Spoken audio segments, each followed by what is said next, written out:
Друзья, приветствуем вас на YouTube-канале Gagauz Media, это проект «Единомышленники». Сегодня мы решили поговорить об одном очень важном деле, которое, как нам кажется, ровно год назад стартовало в Гагаузии и успешно работает сейчас. Но это наша точка зрения, а как работает изнутри, узнаем сегодня, потому что мы будем говорить о региональном радио Молдова Камрад и о том, почему национальная телерадиокомпания Молдова решила открыть региональную компанию в Гагаузии. Друзья, мы, Елена Карамит и Екатерина Жакова, готовы начать. Вы не отходите от экранов, подписывайтесь на наш канал, если вы этого еще не сделали. Но не забывайте ставить лайки, комментировать и, безусловно, оставаться с нами. Мы все хотим достойных условий жизни. Мы все хотим качественной медицины. Мы все хотим хорошие дороги и коммуникации. Мы все хотим высокие зарплаты и пенсии. Мы все хотим, чтобы работали законы. Мы все хотим лучшего для Молдовы, и это нас объединяет. Значит, мы единомышленники. Друзья, сегодня в нашей студии директор радио Молдова Камрад Андрей Жовмир и продюсер Оксана Кихаял. Здравствуйте, добро пожаловать в нашу студию. Здравствуйте. Знаете, о чем подумала сейчас? 4 журналиста в студии, во всяком случае 4 человека, которые каждый день сталкиваются с тем, что нужно говорить либо о новостях, либо обсуждать что-то актуальное. Сегодня будем обсуждать актуальное. Актуальное из жизни национальной компании «Телерадио Молдова». И вот это главный вопрос. А зачем надо было, Андрей, скажите, открывать региональное радио здесь, в Гагаузии? Прежде чем сказать, зачем нам надо это было, я уточню, что идея создания этого проекта до открытия студии «Радио Молдова Камрад» здесь в Камрате была работа еще где-то 1,5 года до этого. Потому что возникла сначала идея создавать и выйти за пределами Кишинева. Потому что «Радио Молдова» имело свое покрытие по всей республике. Были еще два канала радио, Телерет и Музикал. Потом мы задумали открыть именно в Гагаузии еще один альтернативу той медиа, который существует тут, именно с общественной телерадиокомпании. Идея создавалась и созревала где-то 1,5 года, пока появились частоты. Мы участвовали в конкурсах, и изначально, как вы знаете, мы выиграли только 2 частоты, которые были свободны именно в Камрате и в Вулканештах. И мы с этими частотами начали долгий путь создания и первого эфира. Пока благодаря нашей коллеге Оксане Кихаял создали команду, собрали команду. Это было сложно?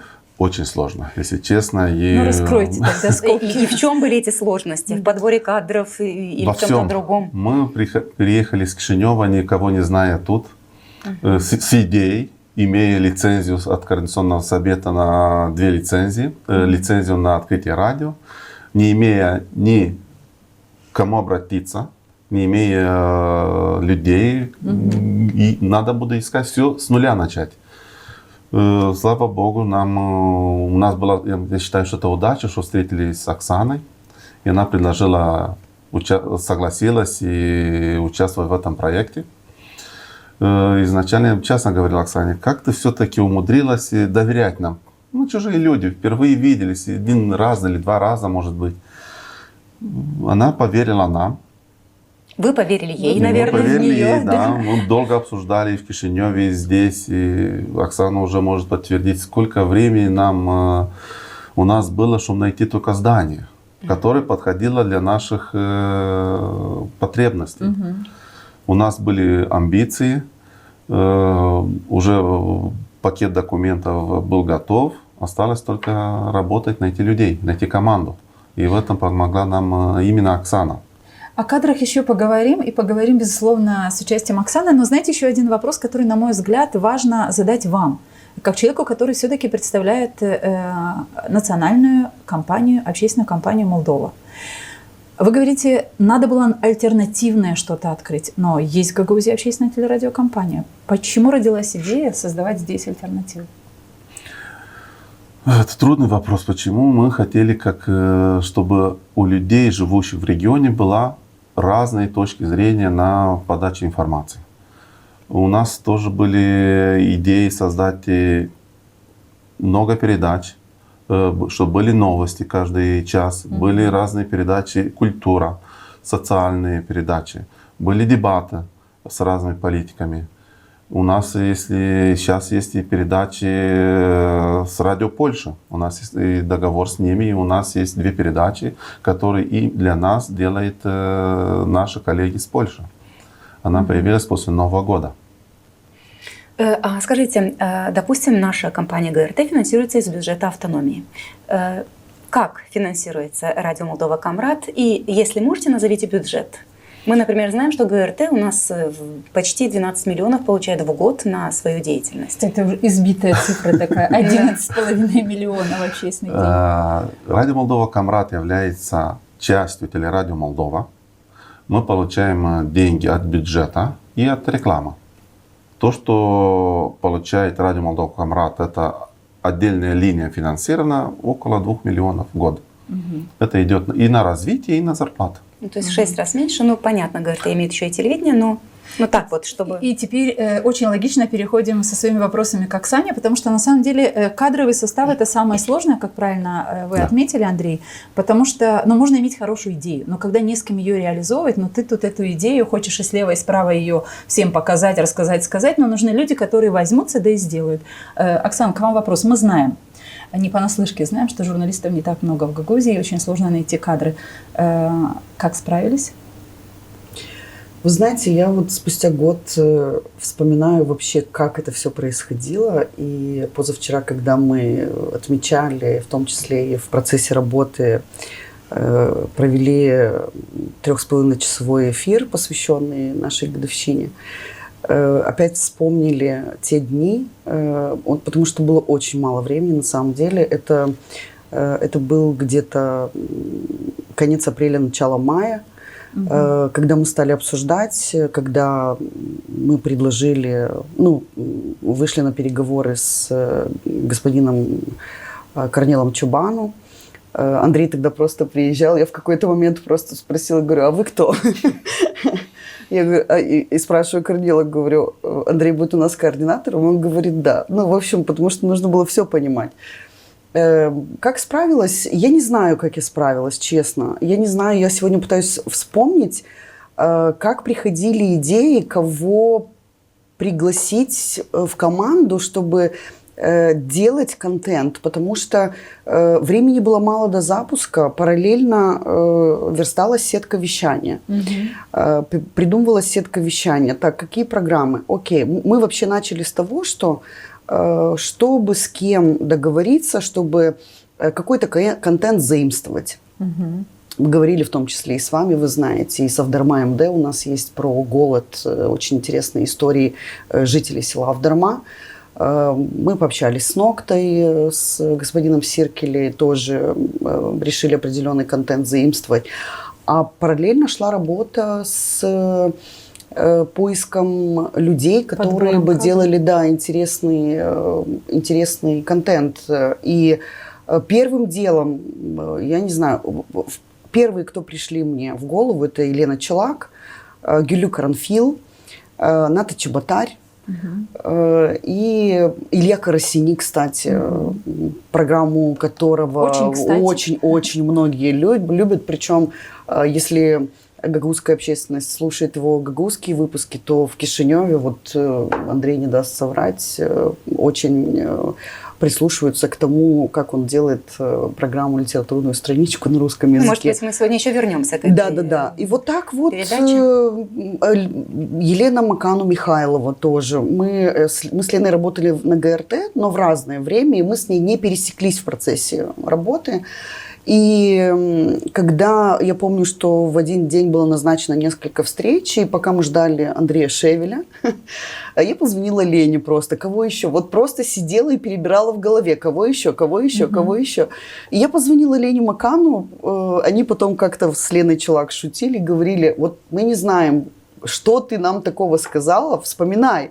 Как мы вообще согласились в эту авантюру влезть. И сколько у вас сегодня сотрудников работает? У нас сегодня 19 сотрудников. Это прям вот весь персонал. Это прям немало. Я бы не сказали немного, Да. потому что мы покрываем 12 часов местного... Как раз следующий вопрос относительно этого. Да. 12 часов. А эти 12 часов это в большей степени ваши собственные программы Да. или Да. по-прежнему вы ретранслируете какие-то Нет, это 12 часов программы? наших программ. Это исключительно Это, наш да. контент. То есть вообще нет ретрансляции? У нас Есть сквозная ретрансляция с Кишинева. Это главные новости с Радио Молдова.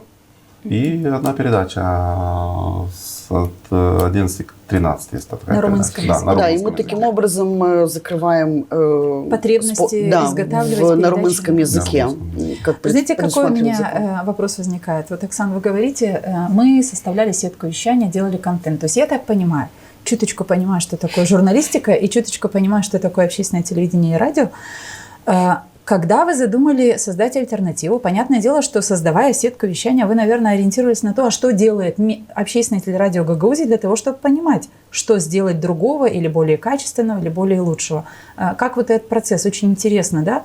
Какая жанровая особенность ваше радио отличает от того, что есть на радио ГРТ? Я открою вам секрет. Когда мы подали документы в Координационном совете для получения, участвовать в конкурсе, чтобы получить на частоты и лицензию, совсем другая сетка вещания была. Вообще отличается от этой.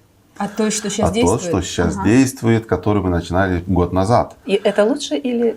Я бы Или сказал, намного лучше, потому что там была другая ситуация. Мы знали, прекрасно понимали, что мы будем участвовать, а что в конечном счете получится со сеткой, мы еще до конца не были уверены. Потом появилась Оксана, и я помню и до сих пор, сколько раз мы меняли местами передачи, сколько раз одна передача не подходила, создавалась другой, все время придумано Но это нормальный название. процесс, нет для творчества. Мне Это кажется, вполне нормальный нормально. процесс, но все это, вы должны понять, было в ускоренном режиме. У нас не было времени. Мы получили частоты, выехали, если не ошибаюсь, в конце марта. А у нас был план запуститься к 1 июлю. У нас за это время мы были обязаны и спешили создавать и команду, и сетку, найти здание, технические и технические оформления, создание студии.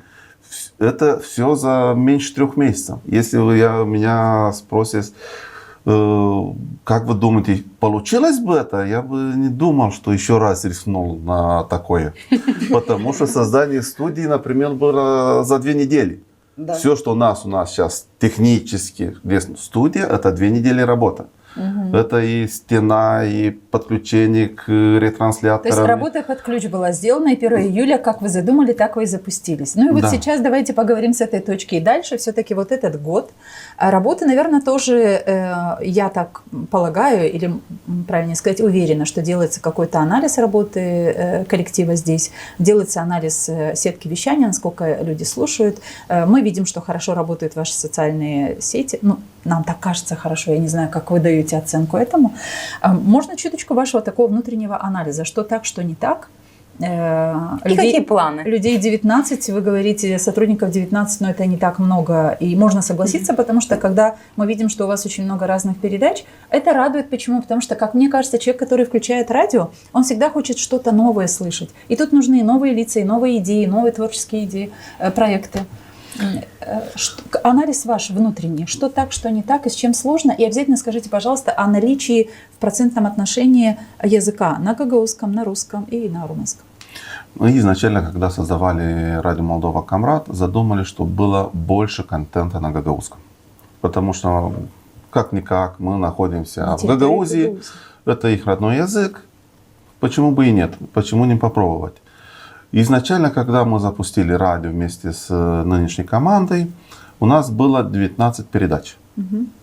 Большинство, где-то около 40% было на русском. Потому что если меня спросили, находясь в Гагаузии, найти русскоговорящих на гагаузском языке для передач, я не поверил бы. То есть больше было сложностей найти журналистов, которые будут вести программы на гагаузском именно языке? это была очень большая проблема.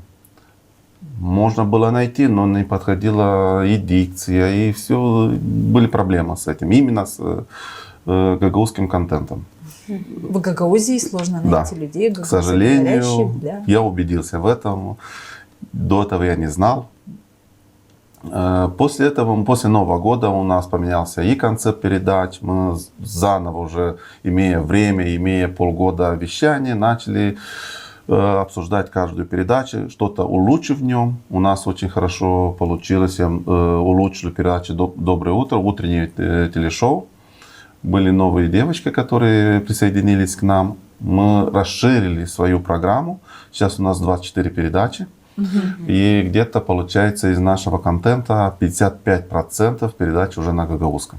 Замечательно. Я хотела бы здесь вернуться вот к команде, потому что очень важный фактор. И для меня самой как-то все это происходило настолько произвольно, когда вы сказали вот про ГРТ, что есть у ГРТ, чтобы не повторяться и так далее и тому подобное. Вы знаете, я когда задумывалась о том, что бы могли сделать люди, которые вот первыми приходили мне в голову: Гюлю Каранфил, тюрколог, доктор филологии, Илья Красини, очень хорошо владеющий языком и литературой, да. Елена Макану, преподаватель учитель гагаузского языка, тоже магистр. И не было задачи с кем-то конкурировать.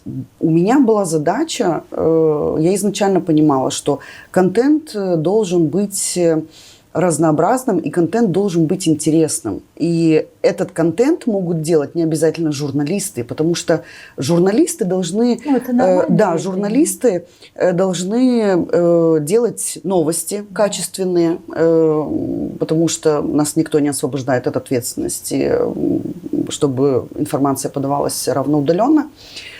И журналисты, если мы себе тогда ставили задачу, чтобы у нас был и контент, который будет отображать политическую ситуацию в Гагаузии и в стране в целом. И здесь моя ставка была на Елену Челак, которая уже имела большой опыт расследовательской журналистики. И ее программа «Сыворотка правды» — это тоже просто такая вот жемчужина в короне вот этой вот нашей всей... Давайте остановимся на этой жемчужине и продолжим наш разговор дальше. Вот прям по жемчужине мы попросим, чтобы наш режиссер выдал в эфир на самом деле хороший проект. И давайте покажем зрителям, которые смотрят, чтобы знали, что это производится передача на радио Молдова Камрат. «Сыворотка правды» – программа о разоблачении фейков и манипуляций. В каждом выпуске только аргументы и проверенные факты. Не позволяй себя обмануть. Мысли критически. «Сыворотка правды» – твой фильтр в мире информационного шума. По понедельникам в 16:10 только на радио Молдова Камрат.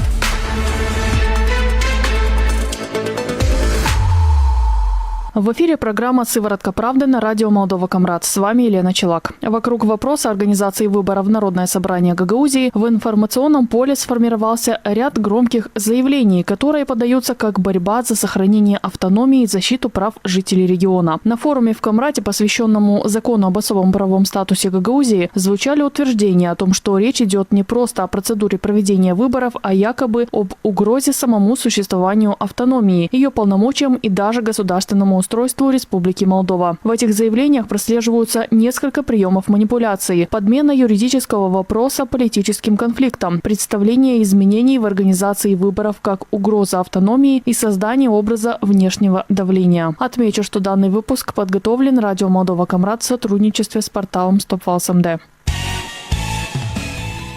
Но для того, чтобы производить подобного рода выпуск, наверное, нужно проводить огромную работу и журналисту, для того, чтобы соотносить факты, анализировать факты. И вот такого человека вы нашли, который это может и умеет делать. Есть ли у вас какие-то отзывы от слушателей по вот этой программе? Эта программа уже давно публикуется в наших соцсетях, в частности в Фейсбуке, потому что еще нет такого ресурса, чтобы иметь свой сайт. Может быть, это в ближайшем будущем будет. Посмотрим, обсуждаем пока с руководством. И Ютуба еще нет, потому что это занимает время. Вы сами знаете, что программу оформить, загрузить YouTube, ее в эфир, в Ютуб и так далее. В Фейсбуке просмотров много. Но мы знаем, что нас очень многие слушают. Есть люди, которые просто слушают, которым просто нравится наше радио, которые просто там прям конкретно определенные программы по названиям даже знают, чтобы вы какие понимали. самые распространенные, самые Утреннее любимые шоу ваши? очень любят утреннее шоу, вечернюю тусовку. В центре внимания смотрят программы Ильи, как вы говорите, и у нас невероятно популярная Гюллю Каранфил с ее... С фамилиями? Да. Мы запустили, рубрика про фамилии, она чуть позже появилась, но мы запустились вообще сначала, вот когда запускали радио, с ее программой «Бильярден из Миссис». Программа о старых словах или забытых, или которые уже реже используются, или которые использовали больше в таком народном языке. Замечательная находка, идейная, имею в виду, этих обеих проектов. Вот ее рубрика на русском языке про фамилии, это разрыв до сих пор. То есть она рвет все наши рейтинги по всем программам. То есть все хотят, чтобы ее фамилию нашли и сказали, что же она такое такое пишут значит. люди. Выходит новый выпуск, а еще вот про это, а еще вот про это. Пожалуйста, расскажите, пожалуйста. И она отвечает, я говорю, смотри, там тебе нужно много следить. А можем вернуться к Лениной передаче? Я хотела задать вот такой вот вопрос. Для того, чтобы такую программу подготовить, провести, необходимо мнение экспертов, необходимо мнение политиков местных, политиков из Кишинева. Насколько открыты, допустим, представители властей Гагаузии, депутаты Народного собрания Гагаузии, эксперты из Кишинева для того, чтобы давать ответы на те вопросы, которые возникают у Лены при подготовке этой передачи? Если говорить вообще про эту передачу, то когда мы формировали вот эту вот сетку вещания и задумывали, что вот эта программа обязательно должна быть, думали, как ее назвать, и изначально с Леной говорили о том, что вот ты профессионал в этом деле, пусть это может не будет расследованием, но все равно выявление вот этих вот фейков, потому что бывали недели, когда материал было сложно найти. И это огромный труд, который делает Лена, потому что это нужно просматривать, прочитывать очень большой объем информации для того, чтобы распознать этот фейк, манипуляцию, где назвать ее дезинформацией и так далее и тому подобное. Что касается... А вы делаете эту передачу в партнерстве с Top Files? Да, мы делаем ее с Top Files. Да, изначально, когда мы задумали эту программу, я обратилась к господину Маковею, и он с большой радостью, что меня очень обрадовало и где-то и удивило, он сразу пошел на встречу и сказал... А меня не удивило. Оксану, почему? мы Потому поддерживаем. Что, мне кажется, Маковей всегда поддерживает такие идеи, которые могут приносить пользу медийному пространству. Елена делает эту программу раз в неделю. У нее очень большой объем работы. Да. Это правда. И очень короткое время для создания такой программы. Но она делает очень качественно. Да, и итоги со смыслом тоже. Это аналитика ее, плюс политическая тематика у нее в центре внимания. Эта программа у нас каждый день выходит в эфир. Хочу вернуться, вот Елена Федоровна спросила по поводу, как идут на контакт эксперты. Да. Ну, если с Кишиневым немножко проще ситуация, то есть мы уже как-то вот сконнектились с определенными экспертами. В Гагаузии все намного сложнее. У нас есть депутаты, которые регулярно приходят к нам в программы, когда мы их зовем. А вот назовите их имена.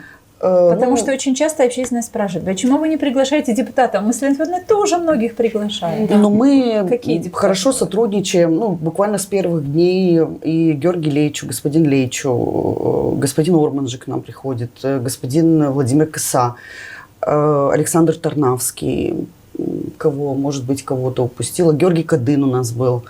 Вот. Единственный раз у нас был Иван Димитроглу, это председатель фракции социалистов в Народном собрании, и все. После этого социалисты, я не знаю, что произошло, но мы не можем даже выяснить, что произошло, потому что звоним, пишем, смс-ки отправляем, и просто в ответ тишина. Мы должны сказать, что мы открыты для всех. Да. Мы открыты для всех так должно политиков. быть для общественного телевидения и радио, это полная открытость. Мы открыты абсолютно для всех. Мы всех приглашаем, Ну, потому что они приходят, это, Просто да, просто. Это не от нас зависит. Сергей Захария, вот я сейчас вспомнила Николая Харламовича Дудогу. Да. Примары приходят, не все, конечно, не до всех где-то дозвонились, не у всех бывает время, когда мы приглашаем их в эфир. Что касается вот исполнительного комитета, там все гораздо хуже, если не сказать в ноль вообще. Так. Потому С что этого места интереснее. с самого начала, когда мы только запустились, лично я звонила и господину Узуну, и пыталась дозвониться до Виктора Петрова. Это все, понимаете, что это было все до парламентских выборов. Тогда было много гонора. И они не дадут мне соврать, потому что я даже какое-то время сохраняла все эти телефонные разговоры, потому, ну, чтобы не было потом каких-то обид или обвинений каких-то. А в чем состоял гонор? Мне просто, я звоню, представляю, здравствуйте, продюсер радио Молдова Камрат Оксана Кихаял. Ну, меня по голосу как бы даже многие узнают. Да, Оксана, Илья Семенович мне отвечал, Виктора Петрова помощница отвечала. Илья Семенович мне лично заявил, нам это неинтересно. Ну и что вы открылись? Нам это неинтересно, типа, это вот. Зато после выборов очень важный момент. Тональность поменялась. Ага, ну, уже Мы потеплее. очень заняты, вы понимаете, мы днем и ночью не вылазим с исполкома, потому что у нас очень много работы. И с господином Калиогло я говорила. Господин Калиогло, кстати, однажды был у нас в эфире, за что ему благодарность, и очень надеюсь, что созреют и еще придут. От Натальи Кристевой мы уже 2 месяца ждем ответ. Мы, как попросила сторона управления прислать вопросы, мы все прислали. 2 месяца ждем.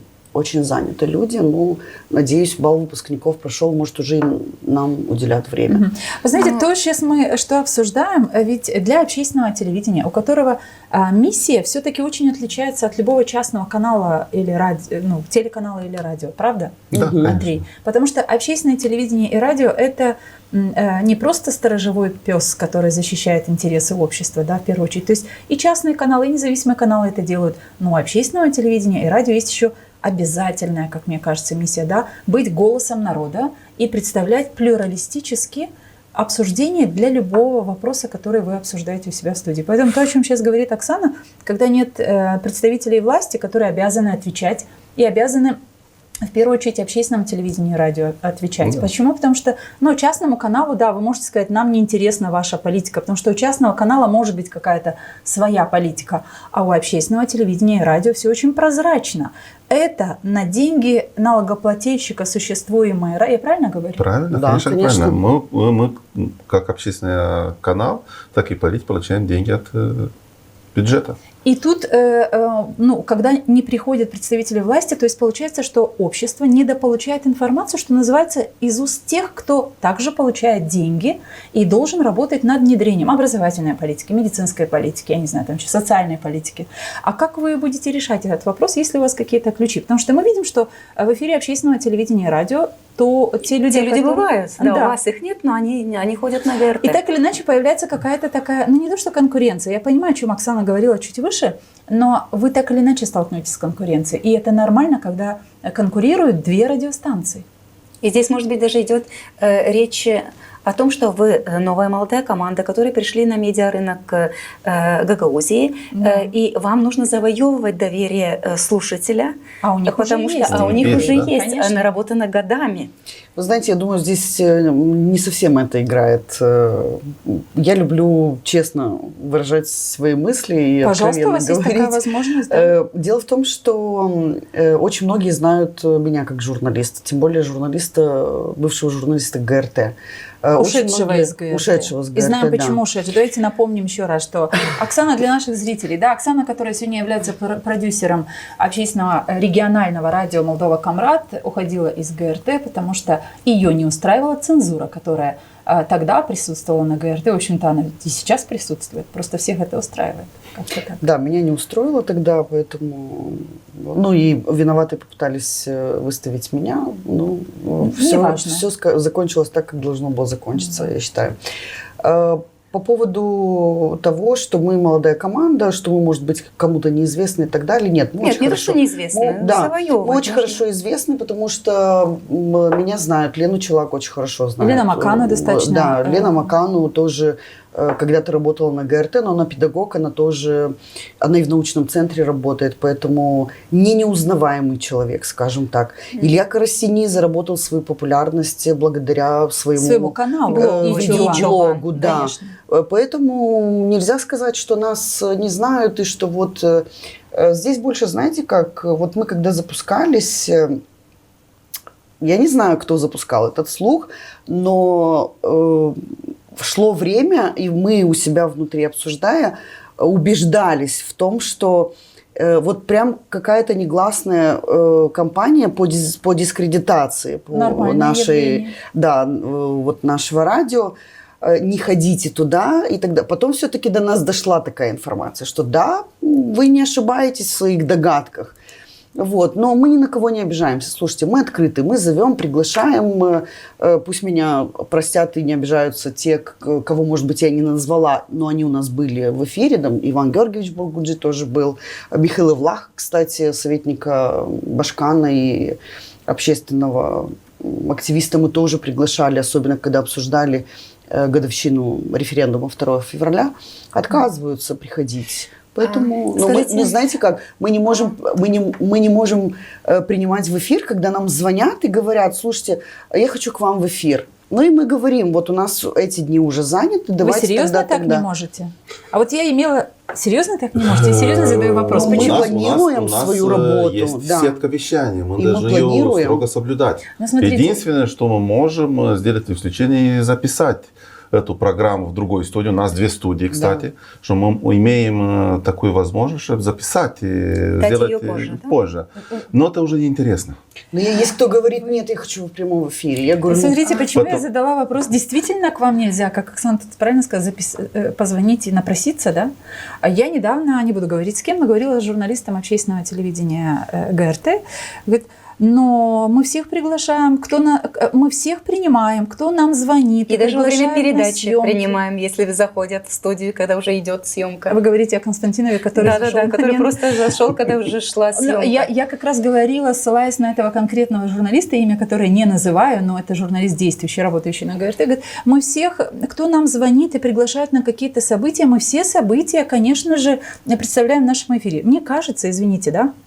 А мне кажется, вот тут сидят 2 представителя, которые работают и руководят радиостанцией. Мне кажется, что это не про общественное телевидение и радио, когда вы ждете, когда пригласят вас на какую-то съемку, на какое-то мероприятие. Все-таки общественное радио обязано быть в курсе, что происходит, а для этого у вас есть потенциал наладить эти контакты, да, у вас есть и продюсер, создавать и директор, создавать повод, да, искать его. Но во всяком случае, мне кажется, что вот приглашать — это как раз не про общественное телевидение.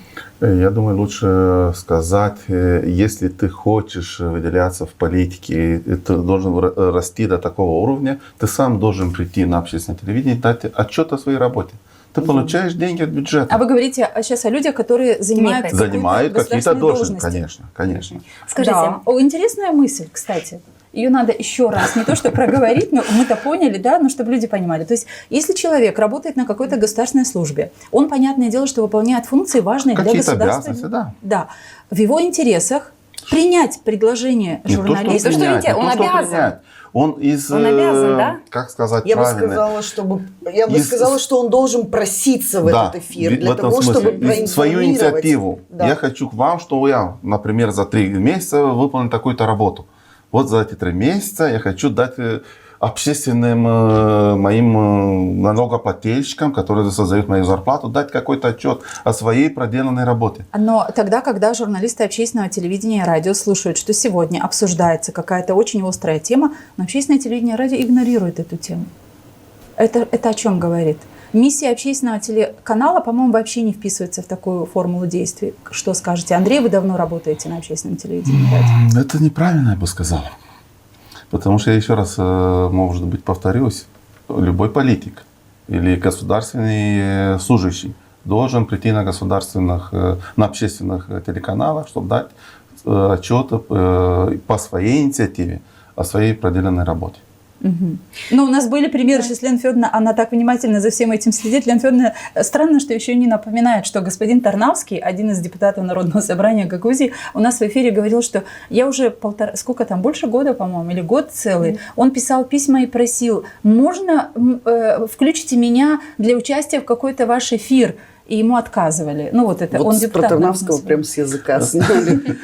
Пока сидели, обсуждали, я хотела, ждала время, чтобы вклиниться и сказать. На моей памяти, по-моему, кроме Тарнавского, больше ни один депутат не отчитывался вот так вот, приходя в эфир или организуя встречи с избирателями. Да. Поправьте меня, если я ошибаюсь. Да, мы тоже только его видели на его Мы говорим отчеты. о вас как об общественном вещателе, да? Как вы отвечаете тем, кто говорит вам о том, что так как вы получаете деньги из государственного бюджета, ваша редакционная политика, она может, на нее могут влиять, допустим, власти и так далее?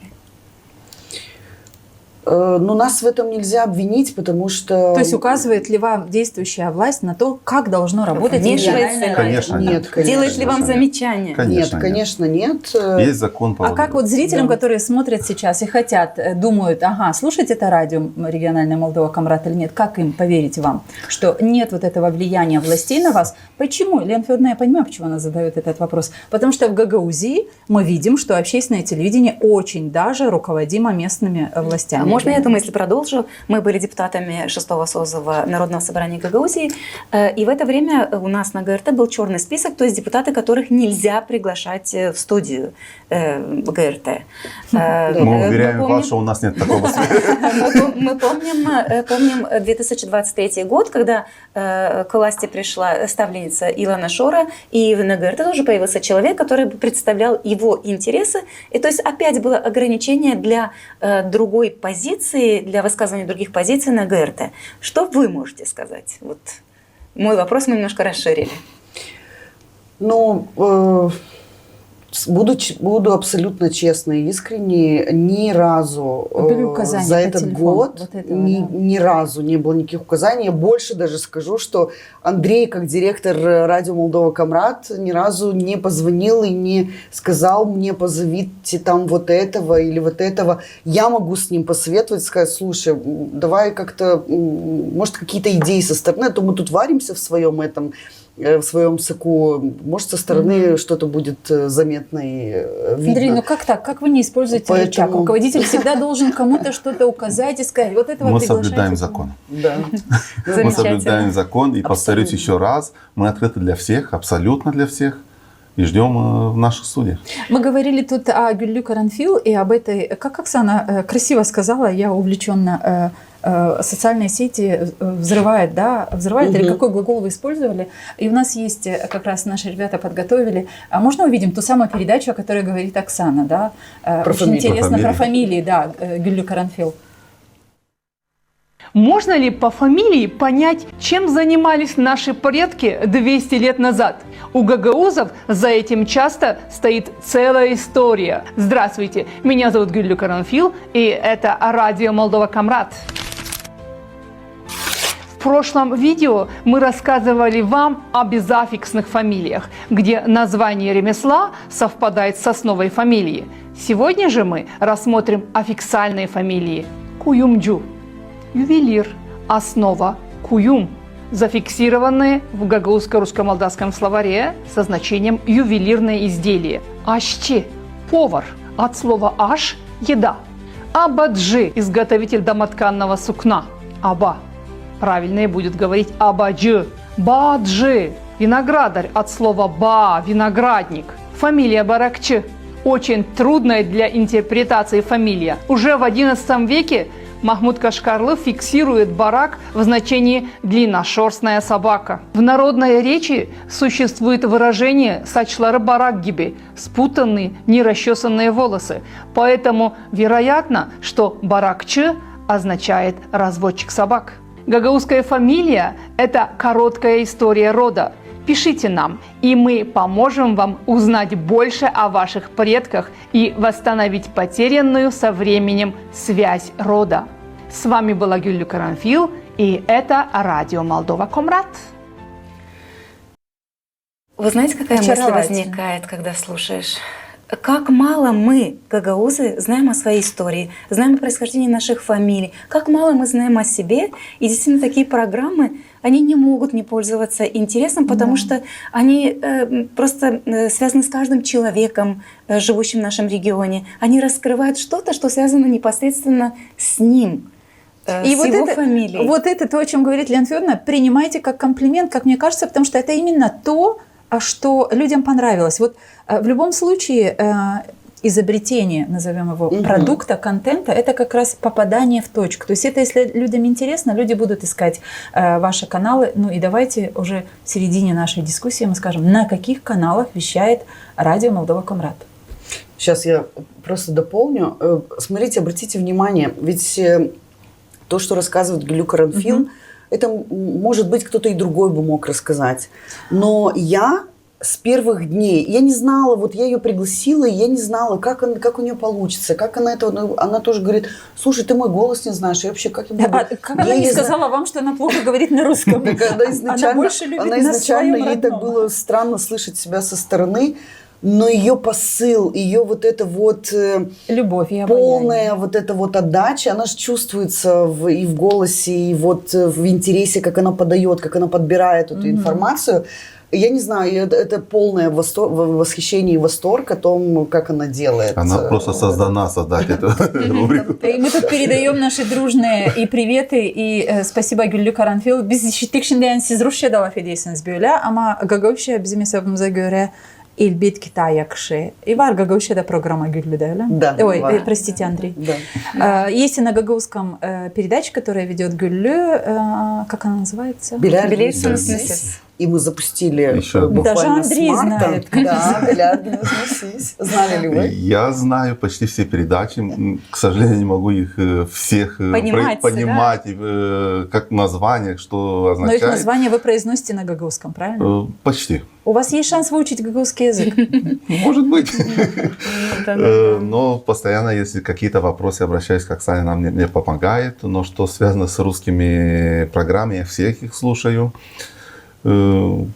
Потому что это моя прямая обязанность. Вы знаете, вы вернетесь к вопросу, который задала вам Екатерина Федоровна. Да, но мне здесь частоты. про гагаузский язык хотелось бы задать еще один вопрос. Не кажется ли, что у радио Молдова Камрат есть еще и такая вот миссия продвигать гагаузский язык и помогать его сохранять? Она есть, на самом деле.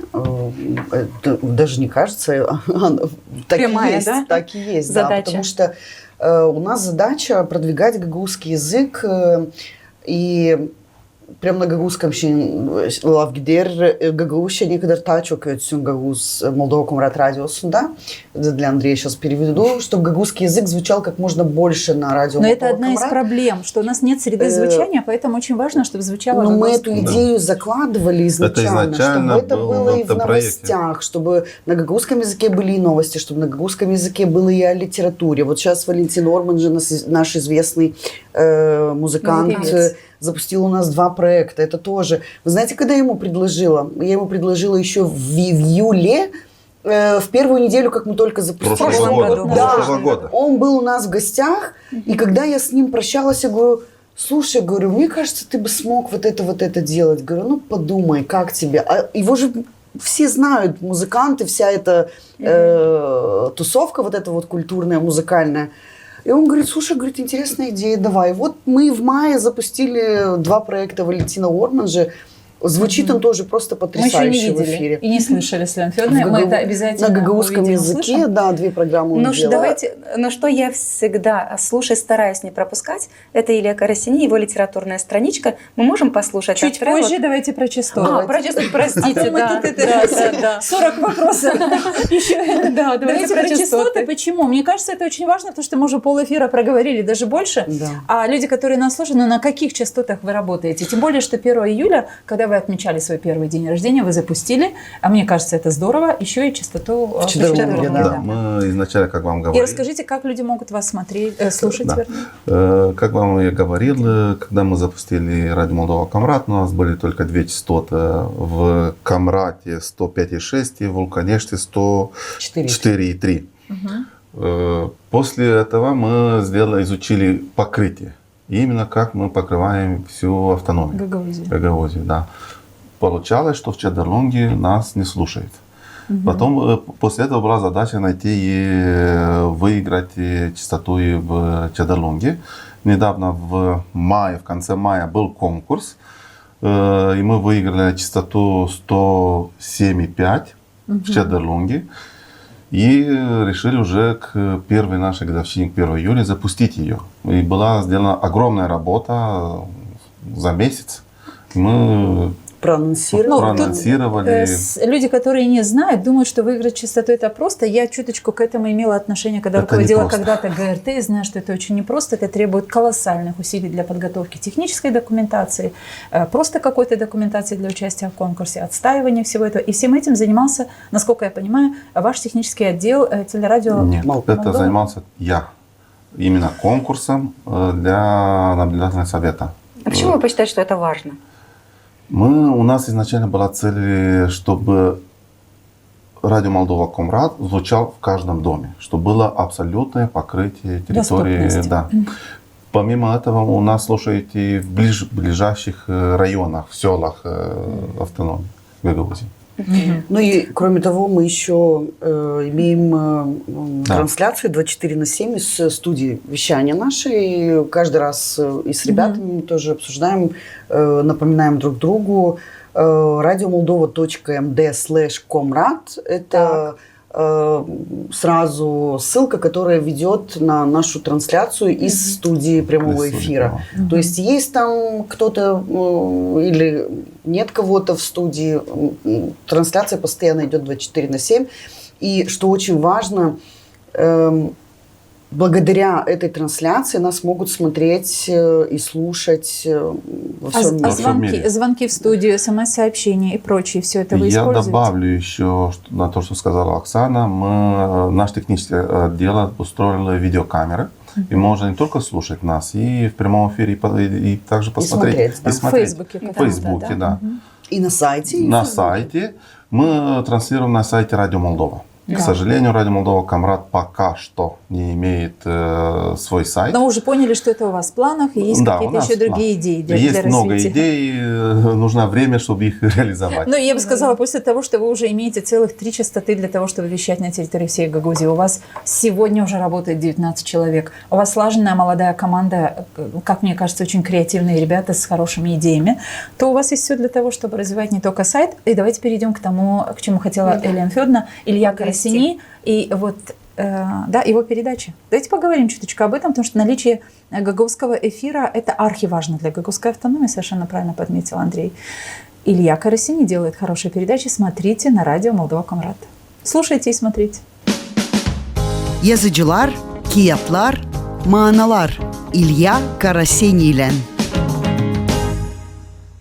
Zaman hayır olsun sevgili radyo seslayıcılar, literatura programımızda. 2500 yıl geri ileriki Greciya'da yaşardı bir adam. Pek çoğu sayardı onu, hani o kusur, dil güzel laf eder, suratı değilmiş güzel. Ama bu adam o kadar adın akıllıydı, o kadar adın interes işler yazardı, hem anladardı hem söylerdi. Hani ta bugüne kadar da 2500 yıldan sonra da bu adam öğretir bütün dünyayı kendi basnilarıyla, fabulalarıyla. Onun adı Ezop. Da bugünü biz laf edeceğiz Ezop için. Kimse şüphelenir, hani bu Haliz'den bir adam değilmiş ama böyle sabirательный obraz, toplama bir personajmış. O çok yıl geri bu iş oldu da artık zor ucunu bulma. Bu basnileri biz kim kere söyleyeceğiz. Basni kim kere söyleyeceğiz programımızda. Masal ya da fabula. Zira bir termin da dilimizde kullanılmıyor. İleriki dünyada bu basnileri kullanarlar. Dil sadece güldürme birbirine, hem şen zaman geçirme. Onları anladarlar meydanlarda. Basnileri, masalları kullanarlar filozoflar kendi diskusyalarında, Sokrat gibi. Politika adamları, yöndericiler pek çoğu kullanardı. masalları hem basnaları insanların fikrini çalıştırmadığını da göstermediğini, onlara yanlışlıkları, günahları ya da korkunç işleri onların karakterlerinde, yaşamalarında. Вы знаете, мне кажется, что это такая замечательная программа. Она замечательная чем? Тем, что на гагаузском языке звучит не просто анализ какого-то произведения, И не но просто звучит произведение. и не просто произведение. Всемирная литература на гагаузском языке – это возможность услышать о каком-то произведении, об котором ты не слышал, но оно тебе кажется очень интересным, и ты после этого берешься и читаешь. А интересно, И это потому всё что просто и доступно. просто и доступно, объясняется. да. И я сегодня утром как раз-таки говорила с одним человеком, рассказывала именно про вот эту передачу с Эзопом, и рассказала несколько фрагментов. Она говорит, а где это можно послушать? То есть получается, что люди иногда пропускают на радио эти выпуски, и возникает необходимость где-то еще после того, как это уже вышло выпуск, послушать. Вы говорите о том, что скоро, возможно, появится страница, на которой вы сможете это размещать. Как быстро это появится? Оксана, Лена Федоровна убедила, я как налогоплательщик, и она как налогоплательщик. Мы предлагаем, Андрей, вы правы, вам недостаточно 19 человек, расширяйте, будем писать обращение, расширяйте свой штат для того, чтобы вот эти замечательные произведения, которые уже готовятся, чтобы они были, YouTube-канал это будет, либо это страница, сайт. Надо. На самом деле, вот пока сейчас мы смотрели, слушали и здесь между собой это обсуждали, я все-таки сделала для себя вывод, что вот уже надо. Потому что у нас не было баннера готового, но вот вчера специально к этой программе наша исключительный профессионал CMM Наталья сделала этот баннер, и благодаря ей вот смогли в этой программе сегодня послушать, поэтому обещаю радиослушателям, да, и нашим подписчикам в Фейсбуке, что вот в ближайшее время мы запустим, потому что, в принципе, для этого все готово. Единственное, что с Натальей обсудим, какое время и в какой день это выйдет. Естественно, мы это проанонсируем и в эфире, и на странице Фейсбука. Осталось Андрею пообещать, что он сделает все для того, чтобы обратиться к руководству и сказать, ну, надо для Гагаузии расширить штат, потому что там очень много идейных людей, и нужно. На самом деле, Ксения Федоровна, вы 100% знаете, вот для работы в интернете, когда ты работаешь на эфир, это одно, но когда ты работаешь еще и на соцсети, на интернет, это вообще другой объем работы. А соцсети сегодня очень-очень важно. Вы знаете, вот вы говорили о вашем СММ-работнике, вы говорите о соцсети. И я вам хочу сказать, что жизнь каждого человека складывается так, как складывается, и каждый потребляет новости или информацию оттуда, откуда он считает нужным. Я тоже больше черпаю из YouTube-каналов и социальных сетей. Да? Для меня вот эти две линии, они очень важные для меня. Я вам хочу сказать, что мне очень нравится на радио Молдова Камрат то, что вы, помимо того, что вы делаете эти передачи, вы еще интересную подводку или интересный элемент нашли для знакомства людей с теми, кто у вас в передачах бывает. И вот эти короткие рассказы у стены, я их назвала сначала первоначально, потому что такое ощущение, что человек был у вас в передаче, потом вы его у стены допрашиваете. А что ты этим занимаешься? Чего ты это делаешь? И вот если можно сейчас, и мы попросим нашего режиссера, дайте в эфир, пожалуйста, вот эту замечательную, как мне кажется, историю людей, которые представляют вот так просто ребята с радио Молдова Камрат. Но вы поняли, что мы Гагаузмедиа рекомендуем жителям Гагаузии в первую очередь, и всем абсолютно подключаться, слушать, смотреть и знакомиться с радио Молдова Камрат. Это то, что нужно каждому, чтобы информироваться и развлекаться. Давайте посмотрим на этих молодых. Меня зовут Илья Кюся, и это радио Молдова Камрат. Мой творческий путь начался еще с самого детства, так как я родился в творческой семье. Папа музыкант, наверное, он и сподвиг, чтобы я тоже стал музыкантом и продолжил его профессию. Здравствуйте, меня зовут Анатолий Топал, примар муниципа Чаданунга. Я на радио Молдова Камрат.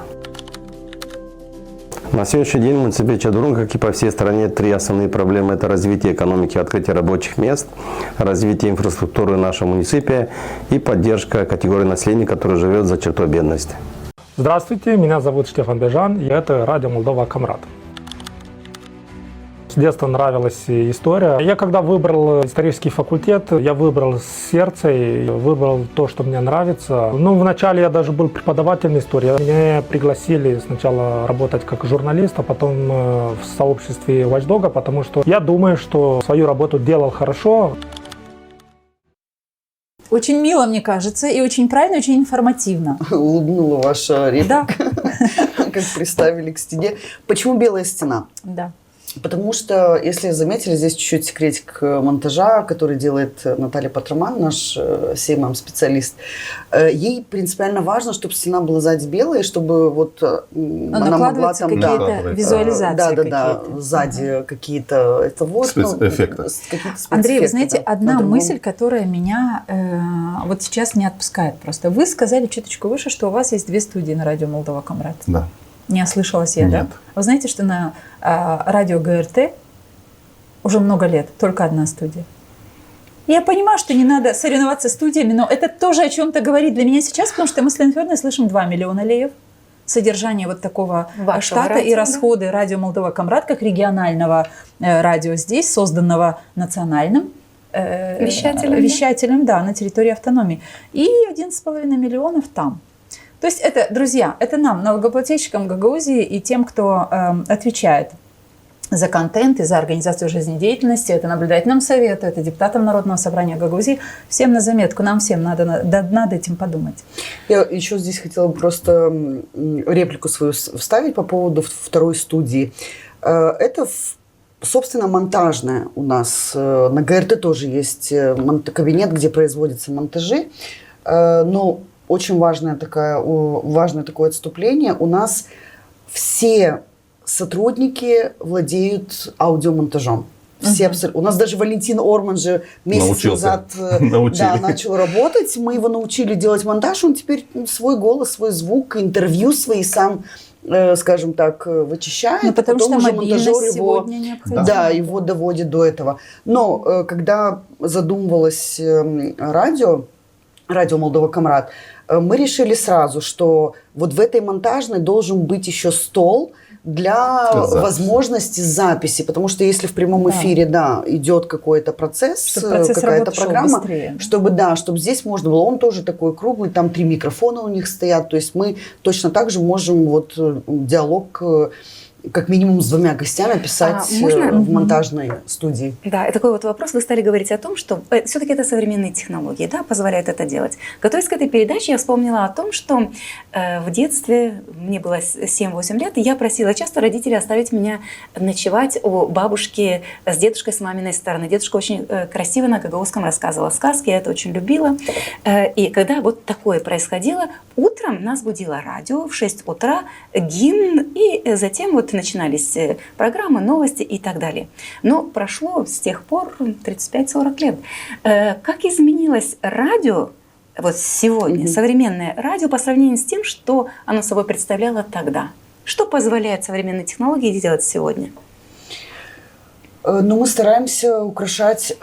Понятно, что мы свои вещания тоже начинаем с гимнов. Это гимн Республики Молдова, сразу за ним идет гимн Гагаузии. И потом уже начинается наш эфир. Что позволяет нам быть интересными, вызывать к себе интерес и желание нас слушать. Практически каждый месяц или наступает новый сезон, мы стараемся менять джинглы, мы стараемся обновлять промо.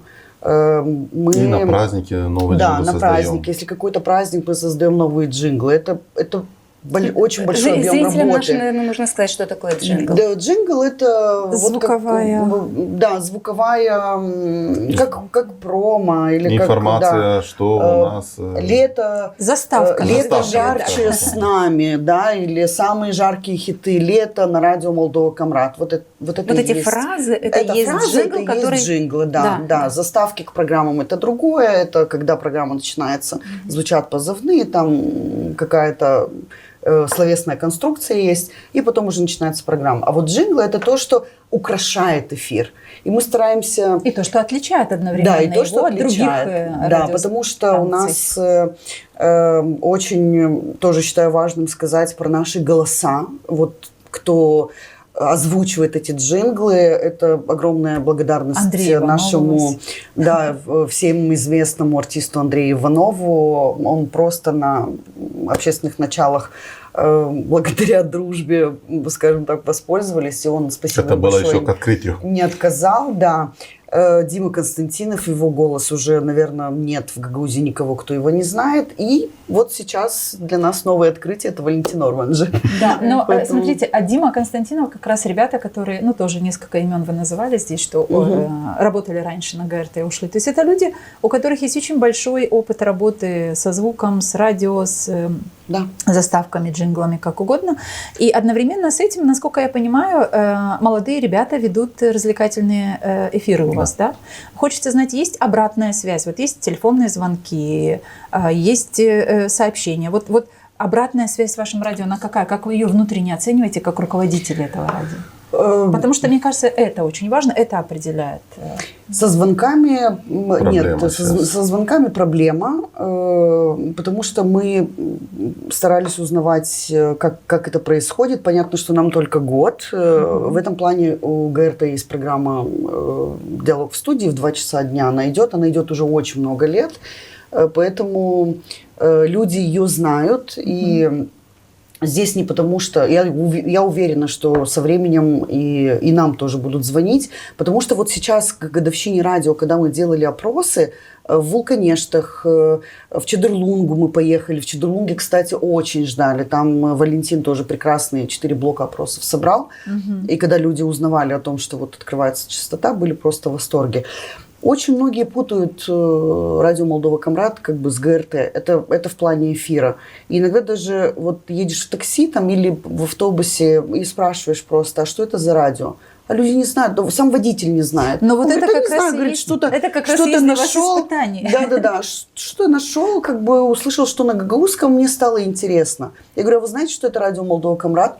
Да уж, у нас есть такое радио. Ну, то есть это лично прожитый мной вот такой вот опыт. Ну, и это, надо сказать, нормально, потому что надо делать... Да. То есть узнаваемость, она приходит с годами. Тут надо отдать должное, что гагаузское радио и телевидение, которое существует уже, мы с вами знаем, сколько лет, то для этой компании и те расходы, и кадровые, и финансовые, которые все эти годы были, и частоты здесь были только для общественного радио ГРТ, практически, да, то есть полное покрытие было всегда только у общественной компании ГРТ, поэтому вот это как раз для вас и есть то испытание, которое надо пройти для того, чтобы теперь завоевать свой квадратный метр. Мы не должны забывать, нам только 1 год. Конечно, безусловно. Мы очень молоды в этом плане. Но вот по фидбэкам буквально закончу. Понимаем, что мы интересны, и что за нами очень наблюдают, некоторые тщательно наблюдают и стараются комментировать прям каждый. Это вот по Фейсбуку, по комментариям в Фейсбуке. Ну, потому что есть Инстаграм у нас еще по есть. Репостам, да, то есть... По соцсетям. Оксана, неудивительно, потому что ассоциация Промолекс, которая делала очень такой хороший, на мой взгляд, анализ,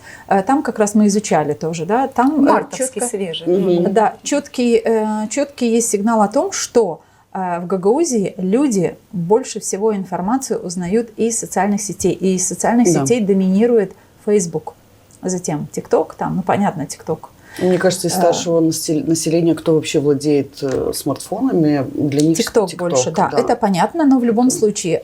И дальше давайте поговорим, много тут говорим о команде, и много говорим о том, что вот все-таки и мы вас пригласили в студию, потому что вот этот год работы, да, это и становление коллектива, и какие-то выполнения первых задач, которые были для первого года. Давайте посмотрим и на тех людей, которые работают вместе с вами. Мы попросим наших помощников, режиссеров показать, где есть не только эти 2 человека, которые руководят нашей студией, сегодня они находятся, но и вот есть кадры, которые были сняты именно в тот день, как я понимаю, да? Это сюжет как раз национальной компании Молдова. Вот такие обустроенные кабинеты, которые... Ну, мы у вас были с Леной Федоровной, мы знаем, что там не так много места и помещений, но очень радушная атмосфера, в которой ребята работают. И что, безусловно, заметно, что коллектив-то молодой, а значит амбициозный, а значит идей может быть очень много. И бывает, когда я звоню, приглашаю в эфир, и кого-то... Вот господин Цурканова поздравляет коллектив, как я понимаю, да, в этот день он находился с вами? Да. Кого-то приходится уговаривать, кого-то не приходится прям долго уговаривать. Но я всегда говорю, придите хотя бы посмотрите, где мы. что мы делаем. Вот просто вот побудьте с нами, чашечку кофе с нами выпейте, пообщайтесь с нами. Атмосферу. Да, просто прочувствуйте атмосферу. Говорю, я же вас силком все равно вот этот эфир не затащу, да и не надо, да и не собираюсь. Но просто придите к нам, вот мы всех приглашаем. Давайте подытожим вот эту нашу дискуссию. Понятно, что мы сейчас говорим о том, что это всего лишь год, как вы, Андрей, правильно заметили, работы, да? Вот у вас же есть какой-то внутренний свой анализ, что сделано и как это воспринимается, и что есть в эфире. Мы, конечно, не о всех сегодня о ваших передачах сказали, но вот такая цифра вами озвученная 19,24, это очень внушает доверие. Но вот доверие как раз то ключевое слово, которое я хочу сейчас вынести на короткое обсуждение. Вот чтобы завоевать доверие, но это нужно со всех сторон попасть в ожидания людей. Вот. И если есть какая-то такая идея, которая вам помогает, вам, вашей команде, имею в виду, да, помогает быть ближе, получить больше доверия, можете об этой идее здесь сказать. И еще очень важно, как мне кажется, заметьте, отметьте, пожалуйста, что не удается. Потому что я уверена, что и такие моменты есть. Но не бывает, что вот, удалось, да, эфир есть, но есть, наверное, какие-то непреодолимые препятствия на пути. За этот год очень был трудно, потому что собралась команда, мы друг друга не знали, но все-таки мы... Адаптация долгая была. У других получилось лучше, у других хуже. Мы в постоянном развитии были. Улучшали передачи, улучшали и время меняли. Все было за этот год. Чтобы заслужить доверие, я думаю, как я вам сказал, мы открыты для всех. Кто приходит, кто им приходит, это им решать. Но самое важное, чтобы заслужить доверие, дать и ту информацию с плюрализмом, соблюдать закон. И это будет доверие со стороны наших слушателей. Мы же работаем для слушателей. Можно вопрос к вам, Оксана? Вот что должно произойти, каким должен быть результат вашего труда, чтобы вы сказали, что да, радио Молдова Камрад состоялось, и мы действительно нужны людям? Вы знаете, я вот эти 2 недели, особенно перед годовщиной радио, тоже задумалась над тем, что получилось, что не получилось. Но мне кажется, то, что мы задумывали, и те программы, те проекты, которые мы запустили, мы выполнили все. Не было известно запуск частоты из Чедерлунги, хотя очень просили, кто лично меня знает из Чедерлунги, они прям звонили, каждый раз спрашивали на протяжении последнего полугода. Но это не от нас было зависеть. Все зависит от совета, когда будет частота. Да, и вот сейчас, когда запустили, многие очень рады и довольны. И, кстати, у нас за этот год прошло 2 концерта симфонического оркестра телерадио Молдова. Да, они, кстати, впервые вообще в Гагаузию приехали спустя 10 дней после нашего запуска в прошлом году. И 2-й концерт вы тоже присутствовали. Спасибо вам большое. В марте. И это замечательно. Да, и вы знаете, с Чедерлунги директор Единого культурного центра госпожа Пашалы позвонила мне на следующий день и просто... Я вас очень прошу, сделайте все возможное, чтобы привести симфонический оркестр в Чедерлунгу. Мы буквально позавчера говорили с дирижером господином Андреем Запше, поэтому посмотрим, как сложится время. Я думаю, что и это. Поэтому, если говорить о неудачах, я не знаю. Мне, наверное, сегодня трудно что-то назвать. Что не случилось. Финансы есть, кадры есть, идеи есть. И чего у вас нет? Ничего у вас нет. У меня только вопрос. У вас был господин Цуркан, поздравлял, видимо, вас. Может быть, он сказал о том, что и телевидение откроется региональное здесь, которое откроет национальная телерадиокомпания? К сожалению, пока не знаю об этом. Если есть какие-то планы насчет этого, я связан только с радио. Да. Насчет телевидения знаю там... Да, знаете, как говорят, все начинается с какой-то идеи, которая где-то озвучивается. Голод кадров. Не хватит для телевидения, Оксана имеет в виду. Но лиха беда начала, говорят, для любого дела. В этой студии скажем вам просто как жители, проживающие здесь, и спасибо, и одновременно успехов вашей команде. Пусть будет больше качественного эфира, качественной журналистики, потому что действительно в современном мире очень важно информироваться правильно. Общественное телевидение – это единственная форма, миссия которого позволяет любому обществу получать информацию с этого источника, быть убежденным, что точно это правильная информация, потому что она всесторонне подана, проанализирована. Успехов! И приходите к нам в студию, мы вас будем приглашать еще. Спасибо. И почему нет? Пусть ширятся ряды ваших сотрудников, и пусть ширятся ваши эфиры. Ну а мы с этой студии, я Екатерина Жекова и я Елена Карамид. Друзья, говорим вам спасибо, что вы это время были с нами, следили за нашей дискуссией. И, конечно, в завершении мы еще раз вам напоминаем. Региональное радио Молдова Камрад, которое открыто национальной телерадиовещательной компанией Молдова, работает на территории Гагаузии. И 1 июля они праздновали свою первую годовщину. Подключаемся, слушаем, информируемся и делаем выводы из всего того, что происходит в нашей жизни. Ну и Facebook, и другие социальные сети тоже есть у радио Молдова Камрад, но они есть и у нас, у Гагаuz Media, YouTube-канал. Смотрите нас во всех социальных сетях, подписывайтесь и не забывайте ставить лайки. Друзья, единомышленников должно быть больше, поэтому Молдова будет крепче. Будьте с нами. Мы все хотим достойных условий жизни.